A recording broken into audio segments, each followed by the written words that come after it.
Hello, everyone. Our group chose to do our research on Margot and Maude. The group members are myself, Matt, Chloe, Alyssa, Jas, Olivia, and Chris. Margot and Maude is a small clothing store located on Academy Road in Winnipeg, Manitoba. Their mission is to offer a high quality and professionally selected collection of goods with a focus on Canadian brands, Canadian designers, and Canadian distributors. They provide women with stylish and trendy products. They offer a great selection of clothing, accessories, footwear, jewelry, and giftware. Margot and Maude ensure that when you buy from them, you are supporting more than just their business. All the clothes that Margot and Maude sells are purchased from independent Canadian distributors. These distributors can have clothes from brands around the world.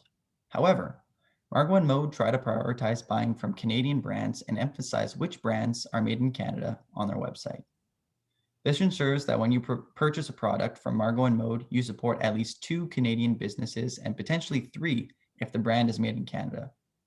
Margot and Maude is the only store in Winnipeg that sells certain brands like Cursor and Thread, Heartloom, House of Moda, Iris Denim, and many others.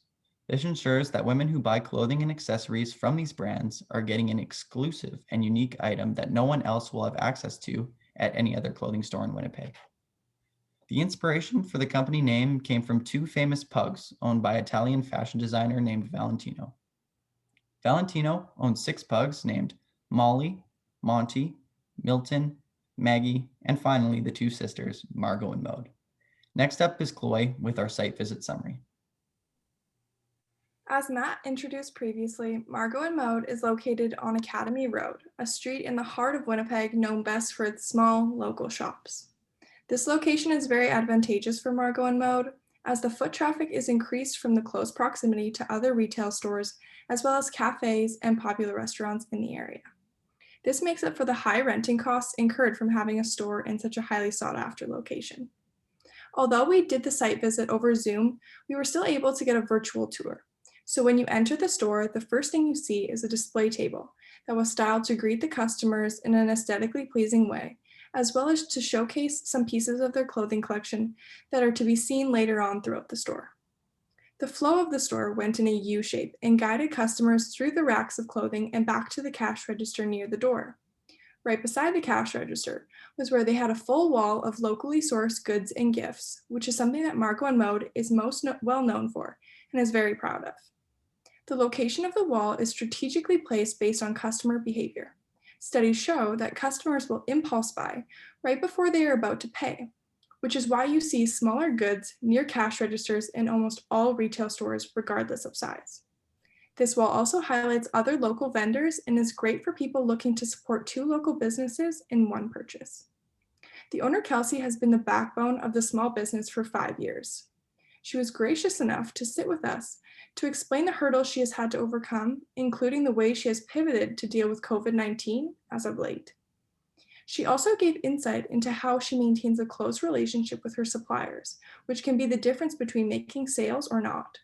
She also explained the store's inventory practices, including how she deals with excess inventory and clothing that does not sell. Kelsey also stressed the standards of suppliers she has set for the store, which are she only carries Canadian-made or distributed clothing and goods. She went into further detail about how the price of the clothes in her store reflects the sustainability of each item.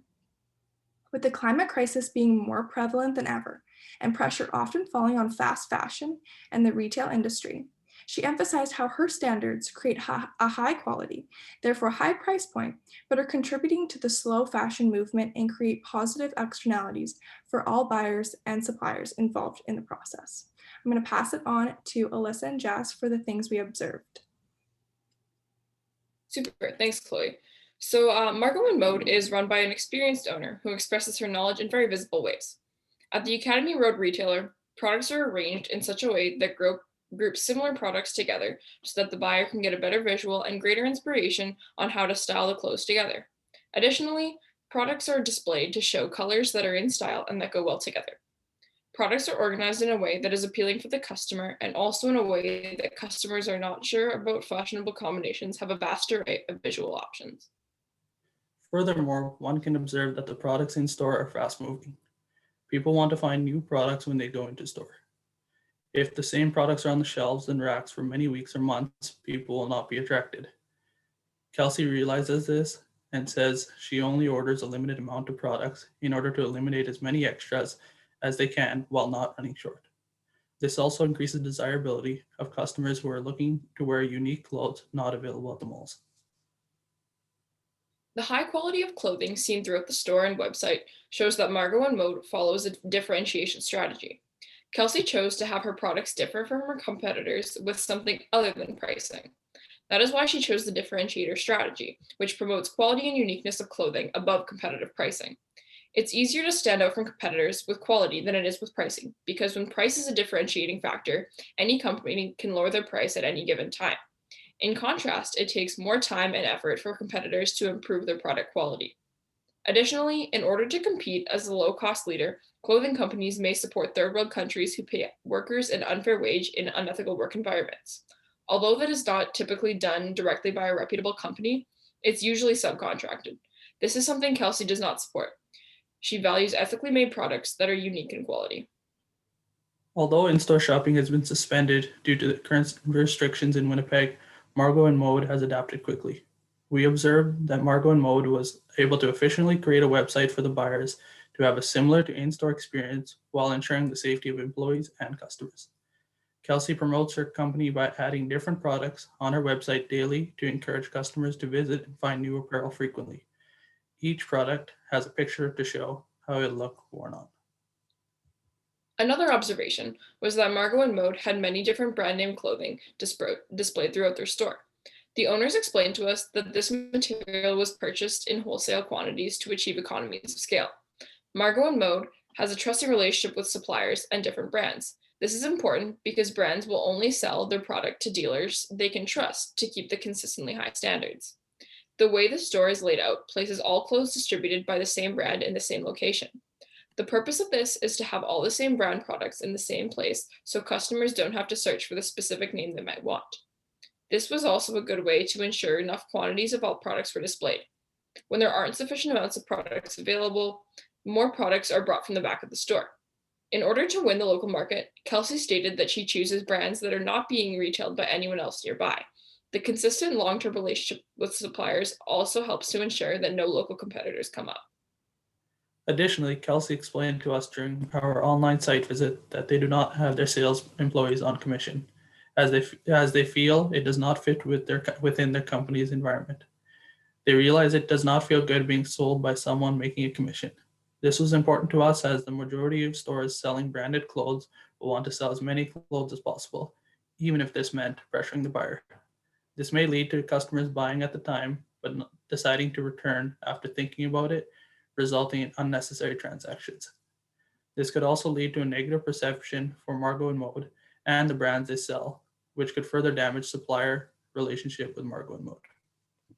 To ensure that clients will consistently have a quality customer experience, Kelsey takes online orders directly through either her Instagram store or her website. She writes down all customer information by pen and paper. There are a few options in how the customer chooses to receive their products when ordering online during COVID-19. The first option is to have an order ready for curbside pickup on a promised day. This is efficient for customers who are not wanting to either wait or pay for shipping. The second method available to customers is to receive first-hand delivery within city limits for a small fee. This is a good option for anyone who does not feel safe leaving the comfort of their home during this time, but still wants the product in their possession in a timely fashion. The last option is available for anyone who is not local and for who the other two options would not be efficient. This option is to order products that are delivered through Canada Post. In this scenario, Margot and Maude will get the order ready and packaged to ensure that it is protected during travel. They will then drop it off at Canada Post location and for them to take care of the rest, like other retail companies as well. The tracking number provided by Canada Post is then forwarded by email to the customer so they can track the package while en route.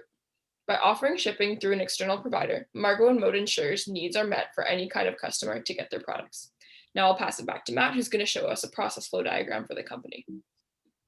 On screen is the process flow diagram for Margot and Maude. The process starts when an order is placed for clothes 6 months in advance. Once the clothes ship to the store, employees unpack, then inspect the clothing. After that is completed, items are manually entered into the inventory tracker. Once that process is completed, Clothing is steamed and hung on racks ready to sell. Next up is Olivia with suggestions for improvement. Thanks, Matt. A suggestion to improve the bottleneck of manually inputting each product into the system would be to obtain an automated scanner. A barcode system will help the company keep track of their inbound and outbound packages, as well as the amount and clothing sizing. This can significantly reduce the amount of time spent sorting through sizing products and setting prices. While automating a system may be expensive, it will save an immense amount of time and ensure the retailer has every item recorded and organized into their system. As a result, tracking will be monitored more efficiently. In the long run, an automated system will lead to facilitation of management and maximize productivity. Another suggestion from Margot and Maude would be to expand the boutique. While the retailer specializes in women's wear, their customers may wish to buy clothes not only for themselves, but for their significant other and children, if they have any. The boutique may team up with other local businesses to introduce and offer a wide range of clothing. For instance, Margot and Maude can expand their women's fashion line to menswear by partnering with an existing male retailer in the city.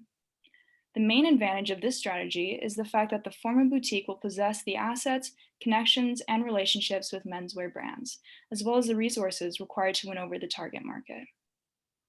Before expanding to other locations in Winnipeg, a pop-up strategy can help determine the best area for the retailer's target market. Margot and Maude can set up pop-ups in high-traffic shopping areas of the city, such as Osborne Village, the Exchange, or Polo Park Mall. Pop-ups present a secure strategy to test the waters in a particular location in order to determine whether a new store will be profitable.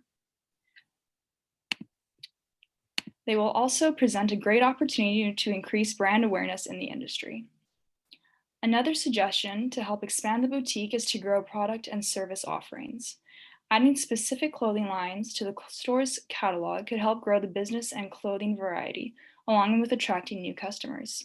In order to decide what lines to add, Margot and Maude must ask themselves, are shoppers requesting anything in particular? Is there an item they desire that is currently not offered or in a limited quantity? The retailer must take into account their customers' suggestions, needs, and wants. For instance, today, many customers are on the hunt for fashionable face masks. The boutique can respond to this demand by adding an assortment of stylish masks to their clothing collection. An additional way to grow their offerings is to advertise and provide in-store steaming services. With this addition, customers can purchase clothing as well as inquire about alterations if necessary. In-store steaming is a wonderful way to grow relationships with customers and provide exceptional service. This can attract a new crowd of customers who may simply visit the boutique for the service, but leave with a new purchase as well. I will now pass it on to Chris, who will continue with suggestions for improvement. Thanks, Olivia. Another suggestion for Margot and Maude is what they can do with their unsold inventory. Their inventory comes in small quantities of various items that can vary by season and year. The goal is to sell the entirety of each category of item by the time the next one arrives in order to prevent market cannibalization. However, sometimes due to unforeseen circumstances such as a pandemic or unplanned drops in demand, some items go unsold. In these situations, Margot and Maude typically puts them in storage and labels them as dead stock, with the hope of selling them on holidays like Black Friday for 60 to 70% off. An improvement they can make is, instead of only liquidating this dead stock at below cost, is bundle together items from over the course of the year that didn't sell and merge them into a 2020 collection. This would offer Margot and Maude a chance to resell items that didn't sell at less of a discount while also creating a personal line. For example, Margot and Maude 2020 collection. Another suggestion for Margot and Maude to deal with the unsold clothing is to donate it to various charities and nonprofit organizations. This not only entitles Margot and Maude to tax credits that reduce their taxable income at the end of the year, but also improves public perception of the company and will often lead to new customers, as well as strengthening connections to current ones. A final suggestion for Margot and Maude, which is especially important in a time such as a pandemic, is to increase engagement on social media through growth of their accounts, as well as targeted ads on sites such as Facebook. Facebook and other competing platforms have robust and easy-to-use advertising platforms that are increasingly profitable in times when people are spending more time online than ever. These advertising platforms are able to effectively target small niche markets through their massive data gathering programs, which is perfect for a small market store like Margot and Maude. Thank you for listening, and we will now take questions.